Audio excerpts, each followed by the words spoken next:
qalas noqo oo qalanjo hel.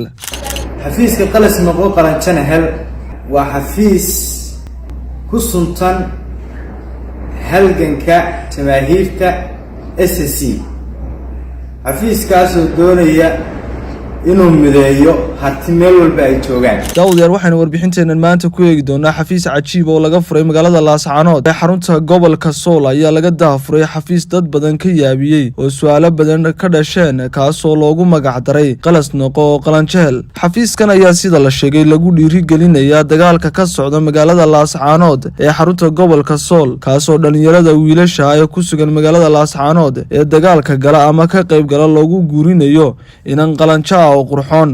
sidoo kale gabdhaha daraawiishta ee qurxoon ayaa iyaguna xafiiskan la soo xiriiri kara ama iska diiwaan gelin kara si ay u helaan wiil qalasa oo ay nolosha ku midoobaan. waxyaabaha cajiibka ee xafiiskan uu furan yahay ama ka shaqeyn doono waxaa ka mid ah dadka uu qaabilayo askarta qalasyada ee ku dhaawacmay dagaalka ka socda magaalada Laascaanood in la siin doono gabadh daraawiishada haddii ay la soo xiriiraan xafiiskan oo iyagu soo dalbadaan. sida uu sheegay madaxa xafiiskan waxaa ku jira iyaguna dadka qurba joogta ee dagaalka dibadda ka taageera in iyagana la siin doono hablo haddii ay iska diiwaan geliyaan ama ay la soo xiriiraan xafiiskani. waxa weeye qalasyada nala soo xiriiraya ragga saddex bay u qaybsamayaan. waxa weeye qalas dhaawaca oo dagaalka ku dhaawacmay, qalas dagaalka ku jira ama Laascaanood ku sugan, ama qalas dibadda dagaalka ka taageersan oo dibadaha jooga.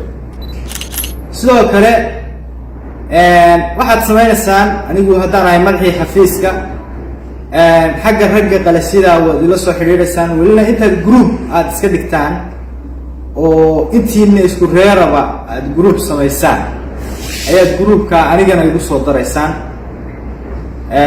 waxa weeye marka halkaas ka wada hadlanaa markaasaan groupka weyn idin gudbinayaa marka la xaqiijiyo. hablaha qalanjooyinka iyagu si khaas ah ila soo xiriirayaan, gabadh kastaba gaar bay ila soo xiriiraysaa. waxa weeye waxaan samaynaynaa group weyn oo xafiisku leeyahay oo WhatsApp oo halkaas oo xilliga dagaalka aynu ka nasanno oo habeenkii aynu ku sheekaysano oo aynu ku nasanno oo waxa weeye aynu ka sameeyno nafis dagaalkii iyo qabacdii iyo wixii oo dhan. daawadayaal sidee ayaad ugu aragtaa xafiiskani?